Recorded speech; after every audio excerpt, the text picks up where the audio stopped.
नमस्कार दोस्तों, स्वागत है आप सभी का हमारे YouTube चैनल पर। आज के इस वीडियो में हम आपके लिए संकष्टी चतुर्थी व्रत की कथा लेकर आए हैं।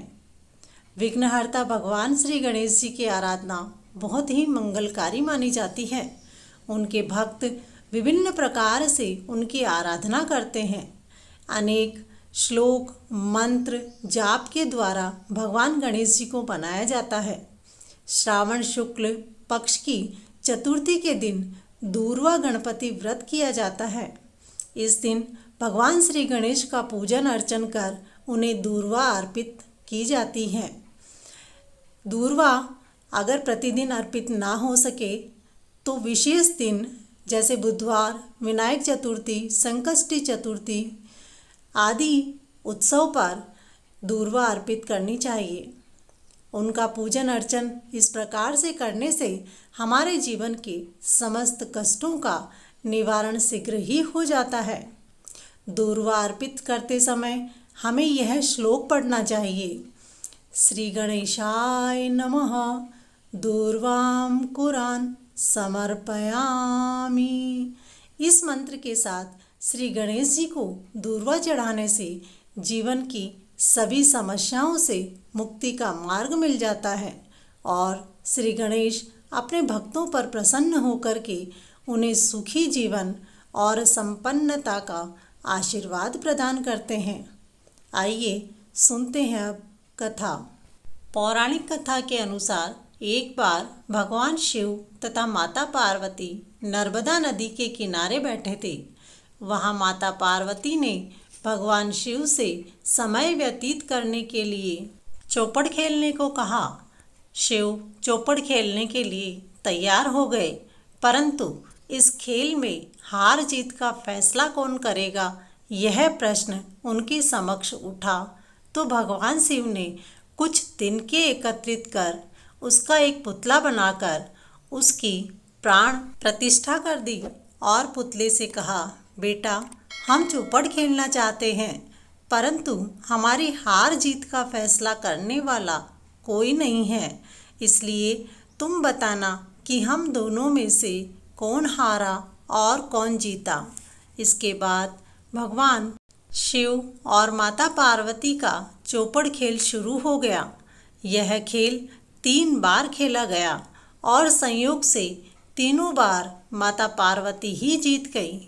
खेल समाप्त होने के बाद बालक से हार जीत का फैसला करने के लिए कहा गया, तो उस बालक ने महादेव जी को विजयी बताया। यह सुनकर माता पार्वती क्रोधित हो गई और क्रोध में उन्होंने बालक को लंगड़ा होने, कीचड़ में पड़े रहने का श्राप दे दिया। बालक ने माता पार्वती से माफ़ी मांगी और कहा कि यह मुझसे अज्ञानतावश हुआ है, मैंने किसी द्वेष भाव से ऐसा नहीं किया। बालक द्वारा क्षमा मांगने पर माता ने कहा, यहाँ गणेश पूजन के लिए नाग कन्याएं आएंगी, उनके कहे अनुसार तुम गणेश व्रत करो, ऐसा करने से तुम मुझे प्राप्त करोगे। यह कहकर माता पार्वती शिव के साथ कैलाश पर्वत पर चली गई। 1 वर्ष के बाद उस स्थान पर नाग कन्याएं आईं। तब नाग कन्याओं से श्रावण शुक्ल चतुर्थी श्री गणेश के व्रत की विधि मालूम करने पर उस बालक ने गणेश जी का व्रत किया। उसकी श्रद्धा से गणेश जी प्रसन्न हुए। उन्होंने बालक को मनोवांछित फल मांगने के लिए कहा। उस पर उस बालक ने कहा, हे विनायक, मुझ में इतनी शक्ति दीजिए कि मैं अपने पैरों से चलकर अपने माता पिता के पास कैलाश पर्वत पर पहुंच सकूं और वे यह देख प्रसन्न हों। तब बालक को वरदान देकर श्री गणेश अंतर्ध्यान हो गए। इसके बाद वह कैलाश पर्वत पर बालक पहुंच गया और कैलाश पर्वत पर पहुंचने की अपनी कथा उसने भगवान शिव को सुनाई। चौपड़ वाले दिन से माता पार्वती शिवजी से रुष्ट हो गई थी, इसीलिए देवी के रुष्ट होने पर भगवान शिव ने भी बालक के बताए अनुसार श्री गणेश का व्रत किया। इस व्रत के प्रभाव से माता पार्वती के मन से भगवान शिव के लिए जो नाराजगी थी वह क्षमा में बदल गई। तब यह व्रत विधि भगवान शंकर ने माता पार्वती को बताई। यह सुनकर माता पार्वती के मन में भी अपने पुत्र कार्तिकेय से मिलने की इच्छा जागृत हुई। तब माता पार्वती ने भी श्रावण शुक्ल चतुर्थी को व्रत किया।